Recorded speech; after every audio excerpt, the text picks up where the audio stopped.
Hi, I'm Shauna with the Franklin Institute and Philly Science on the Web, here to take a look at some of the amazing science that's happening right here in your own backyard. Imagine being able to see the city of Philadelphia as it was in 1776, to visit an underwater museum from the surface, to see what that piece of art you've been eyeing at the gallery might look like on your wall before you buy it. And imagine being able to do all of this with a device that you may already have in your pocket, by tapping into the possibilities of an emerging technology called augmented reality. Here's how it works.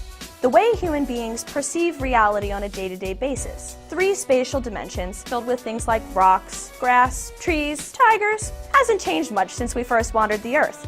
And by today's standards, that's a long time to go without an update.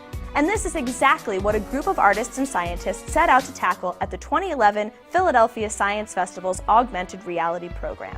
AR could be described as the ability to seamlessly and dynamically integrate graphic and other multimedia content with live camera views on PCs or mobile computing devices such as your smartphone. What this means is that augmented reality, or AR, utilizes the camera or GPS built into your smartphone or computer to gather information about the world around you.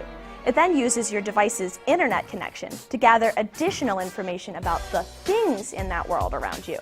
And finally, it takes that information and renders it on your screen in 3D space, as if it were physically there in the environment in front of you. So the question is, could there be a heads-up display for our everyday lives? I'm looking, perhaps through my cell phone or glasses, and I see extra information, right? So the vision here is, what if I was in a foreign country and when someone was talking to me in a language I didn't understand, subtitles appeared in front of them? Welkom in Nederland, mijn gezellige land. Ik hoop dat jullie een fantastische tijd zullen hebben in steden zoals... Or what if I'm in a forest and I can look at a tree and all of a sudden museum-style, panels show up with information? And think of the implications. Visiting a site and being able to see past, present, and future all at the same time. What if you could look at a building and see it as it was 80 years ago? This is exactly what a group called the Philly History Project is working on, right here in Philadelphia. By logging on to phillyhistory.org, tourists and locals can access historic photographs of the city of brotherly love based on a location provided by a smartphone with built-in GPS capability. This is the type of thing that you can do, because now you could take these historic photographs of locations and be at the location, go on your phone, pull up an image, and see what it looked like 100 years ago.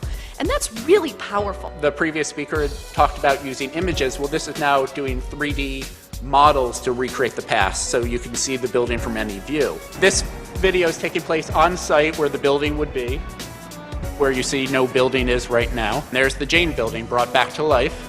We experience place very personally. We want to see how it's changed. We want to imagine how it's going to be in the future.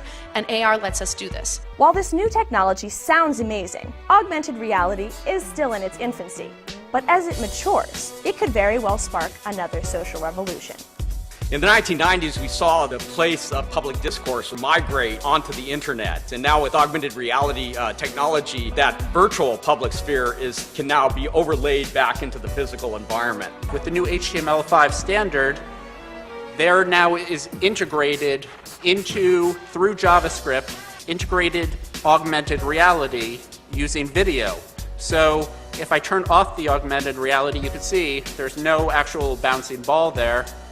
If I turn it back on, it's being overlaid on the images. We can switch it live to some other objects.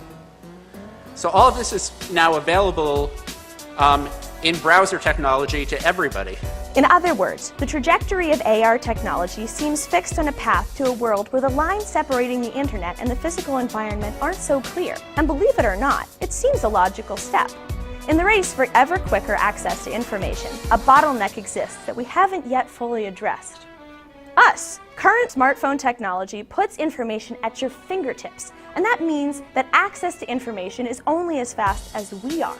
For example, with current technology, if you wanted to know, say, the calorie content of a muffin, we would open a web browser, enter search terms, something like calorie content of a muffin, and then sift through the results. And if you're like most people, you'll probably have ingested all 385 calories before you even get the answer. AR technology reduces and may ultimately remove that human role from that process. using the imagery from your camera as a visual browser, and displaying the results immediately on your screen without you having to ask for them, eliminating the lag time between the muffin and the information about its calorie content. You're going to see applications commercially for things like servicing your dishwasher. Your dishwasher breaks, you hold up your iPad, you hold up your phone, and you get a blueprint laid over that you can actually see which parts are there, which parts are missing. That reality, however, is still a few years away. But you can still experience AR technology for yourself right now. In addition to augmented architecture, tech-savvy artists are currently augmenting our planet with virtual art installations, some of them right in our own backyard. I think Philadelphia is really a hotbed of this new creative and technological movement. In March 2010, I started the Virtual Public Art Project. 8 locations in Philly. This is 5 separate photos from physical work right over the Waterworks factory behind the museum.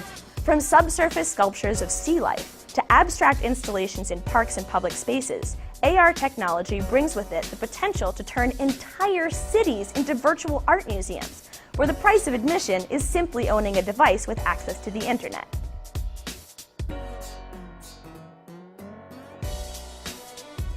So as we wait for augmented reality to become a bigger part of our reality, pull out your smartphones and browse on over to philasciencefestival.org, where you can find more information for events like this one, or come visit us at the Philadelphia Science Festival this April.